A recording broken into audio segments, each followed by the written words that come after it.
Let's start things off on the phones to Michael in Warrensville Heights. Michael, good evening. Yes, how you doing, Les? Good. How about you? Pretty good. Good. I called to ask you, as far your opinion on the upcoming draft for the Browns. As far who do you think they should pick? I know the wide receiver Green is out there, Julio Jones, but as far their needs, who do you think they should go ahead and pick? All right. I know you can't. Craig, you've been writing to trade it down. Now you've sort of changed directions on Yeah, that. you know, usually I'm all in favor of trading down because I like to see, especially guys who feel that they're good at drafting, accumulate picks. But this time with the rookie, what I assume is going to be a rookie wage scale coming in, I don't think the value of the picks is really accurate. And I think the Browns should not only keep their pick, but maybe even look to add picks in this draft if there's a way to do it. But they're sort of on record, although you're never on record talking about the draft, that they wouldn't trade next year's number one. Right. They are on record saying that, but I'm not. I'm disagreeing. Yeah. Well, hold on one second. Do you think everything that everybody says is a smokescreen?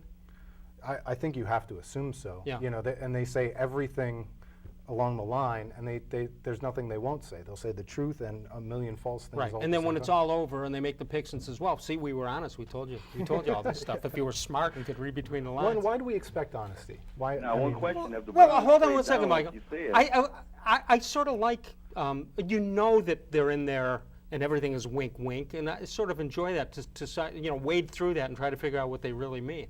Yeah, that's Right. I mean, it's like Mel Kiper. He's going to be right eventually, right? Now, Les, if the Browns trade down, like you said, they're going to do, they can't go into the season with the receiving core they got right now. Even with the West Coast office, you can't go in there with Robisky and Asfal Massaquoi with there. I know Right. you need a good pass rusher, but going to receiver with what you got right now, you have to give this guy something to throw to. He get a good job to be your starter. All right, Mike, thank you. Somebody called last night and suggested or asked if Joshua Cribbs is going to be rendered useless this year by the kickoff rule, as well as the fact that at least it looks like he can't be a wide receiver unless the West Coast offense guys can get it going here. What do you think about Cribbs? And he's also been in the league how many years? 6 now? Mm-hmm. That's a long time for a returner. I think he's too talented to be considered useless. But the fact that Pat Shermer he hasn't gone out and really said it, but he doesn't like the Wildcat. Right. So that takes him away there.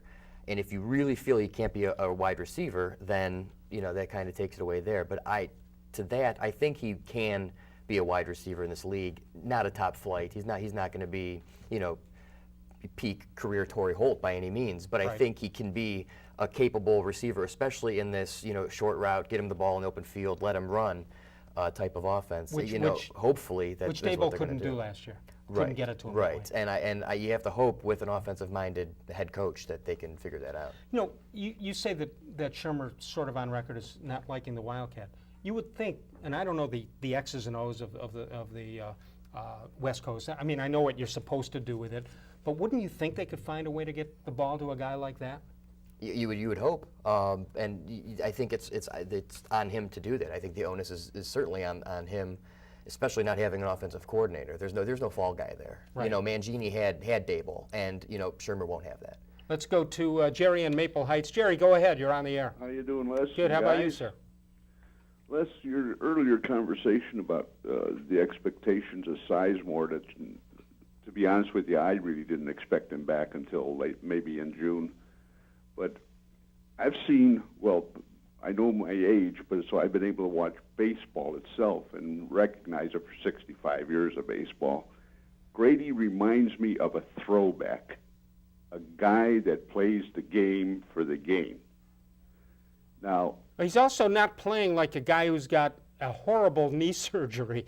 I mean, he's diving, he's twisting, he's turning, he's doing all the stuff he used to do right now, and it's really early, Jerry. It looks like he's doing it better than he did before. but the thing is, when watching him play up until his medical problems, I think he just put the extreme effort into getting back to be able to play ball again. How many times you and I have seen over the years where an injured ball player, he's on the disabled list and he's supposedly working his rehab, but he's collecting his salary and he doesn't put the effort into it. Right. We've seen that over the Well, years. and here's the other thing with him, Jerry. He's playing for one more big contract. people say, well, trade him. Well, you can't trade him now. He's only played, what, 10 games? Yeah. You don't know, as good as it looks right now, you don't know how he's going to be 3-4 months from now, and certainly at the end of this long season, especially if they're going, first of all, if they're going to be in contention, you wouldn't think of trading the guy. That's number one, and if you're another team, you're not giving, I'm tired of these single A, double A prospects. It's now time. You can see this team can compete if they're put together the right way, the way that division is. So if he can play, it's not like they determined with Martinez and whoever else they went a year and a half early on. They don't have to now. They can if they don't compete this year, they can next year. Well, and the idea with Sizemore is that he's made really great money compared to the people sitting up here right now. Right. At least I'm assuming. But he has not made big baseball money. No, but he's got And one. He's got one coming down. Yeah. So I mean, I don't want to question his motives. Right. And he's done an amazing job coming back. But I think you're right. I think that's Playing for the contract. got to be. Yeah. Anything else, Jer? One other comment on Josh Cribbs. Yep. Okay, he's only going to be a punt returner. Most of the kickoffs are going to go in the end zone now, we know. But I think under this West Coast offense, he could be a receiver, but he also could be a third down back coming out of the backfield where you feed him the ball when he's in stride. I don't know what your guys think about that. Well, what I think about is I want to see if Monterio Hardesty is healthy and see how he catches the ball coming out of the backfield, because it seems that we know Hillis can catch the ball coming out.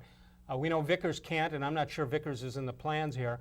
But I think if Hardesty is healthy and he can catch the ball, I mean, what's the word on Hardesty? Can he catch the ball pretty well? I mean, that's what we heard. Yeah, the idea is that he's supposed to be able to. Yeah, And, okay. yeah. As opposed to he Exactly. had clanky hands coming Right, out. Yeah. exactly. So if that's the assumption, I don't know that they need that third down back. Okay? Okay, Les.